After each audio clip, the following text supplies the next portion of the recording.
آئیے ایک ایسے واقعے کی طرف چلتے ہیں جو ایمان، توکل اور اللہ کی قدرت کا عظیم مظہر ہے۔ یہ واقعہ ہمیں سکھاتا ہے کہ جب دل میں ایمان ہو تو اللہ اپنی قدرت سے ایسے معجزات دکھاتا ہے جو عقل کو حیران کر دیتے ہیں۔ یہ واقعہ ہے کچھ نوجوانوں کا جنہیں ہم اصحاب کہف کے نام سے جانتے ہیں۔ یہ نوجوان ایک ایسی قوم میں رہتے تھے جہاں شرک اور بت پرستی عام تھی۔ وہاں کا بادشاہ لوگوں کو اللہ کی بجائے جھوٹے معبودوں کی عبادت کرنے پر مجبور کرتا تھا، لیکن یہ نوجوان جن کے دل اللہ کے نور سے روشن تھے اس جھوٹے دین کو تسلیم کرنے سے انکار کر دیتے ہیں۔ انہوں نے دل میں عہد کیا کہ ہم صرف اللہ ہی کی عبادت کریں گے، چاہے اس کے لیے ہمیں اپنی جانیں ہی کیوں نہ دینی پڑے۔ جب ان کے ایمان کی خبر ظالم بادشاہ تک پہنچی تو اس نے انہیں دھمکیاں دیں اور ان کے ایمان کو چھوڑنے کا حکم دیا، لیکن ان نوجوانوں نے کہا، ہمارا رب تو صرف اللہ ہے، ہم اس کے علاوہ کسی اور کی عبادت نہیں کریں گے، چاہے آپ ہمیں مار ڈالیں۔ اپنے ایمان کو بچانے کے لیے وہ نوجوان سب کچھ چھوڑ کر ایک ویرانے کی طرف نکل پڑے۔ راستے میں انہوں نے دعا کی، اے ہمارے رب، ہمیں اپنی رحمت عطا فرما اور ہمارے لیے ہمارے معاملے میں آسانی پیدا فرما۔ آخر کار وہ ایک غار میں جا پہنچے۔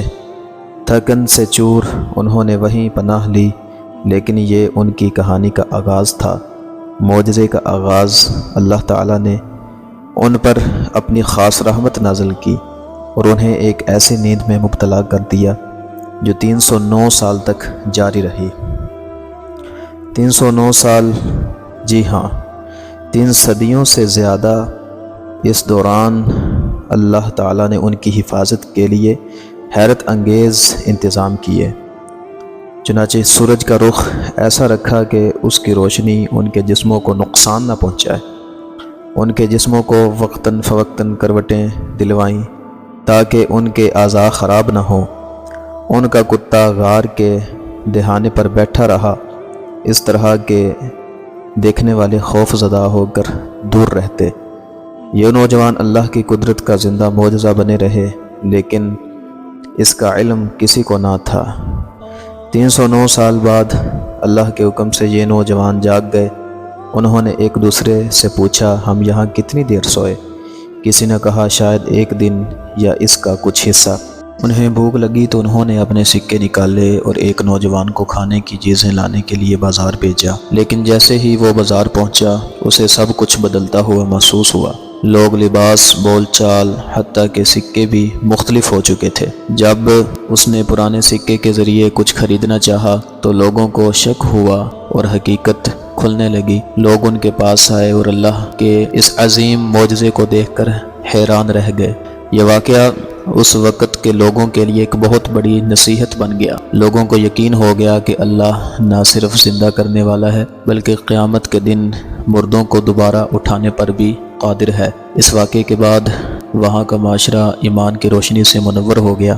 دوستو، یہ واقعہ ہمیں سکھاتا ہے کہ ایمان پر استقامت بہت ضروری ہے۔ اصحاب کہف نے دکھا دیا کہ ایمان کی حفاظت سب سے ضروری ہے، چاہے اس کے لیے جان کا خطرہ کیوں نہ ہو۔ اللہ کی قدرت، وہ اللہ جو 309 سال تک لوگوں کو زندہ رکھ سکتا ہے، وہ ہر چیز پر قادر ہے۔ توکل علی اللہ، جب بندہ اللہ پر بھروسہ کرتا ہے تو اللہ اسے ایسے راستے سے نکالتا ہے جو انسان کی عقل سے بالاتر ہوتا ہے۔ آزمائش کا انعام، مشکل وقت کے بعد اللہ کی مدد ضرور آتی ہے۔ دوستو، یہ واقعہ قرآن پاک میں صرف ایک کہانی کے طور پر بیان نہیں ہوا، بلکہ یہ ایمان والوں کے لیے ایک عظیم سبق ہے۔ تو اگر کبھی زندگی میں مشکلات آئیں تو ان نوجوانوں کی طرح صبر، ہمت اور اللہ پر بھروسہ کریں۔ یاد رکھیں، اللہ کے لیے کچھ بھی ناممکن نہیں۔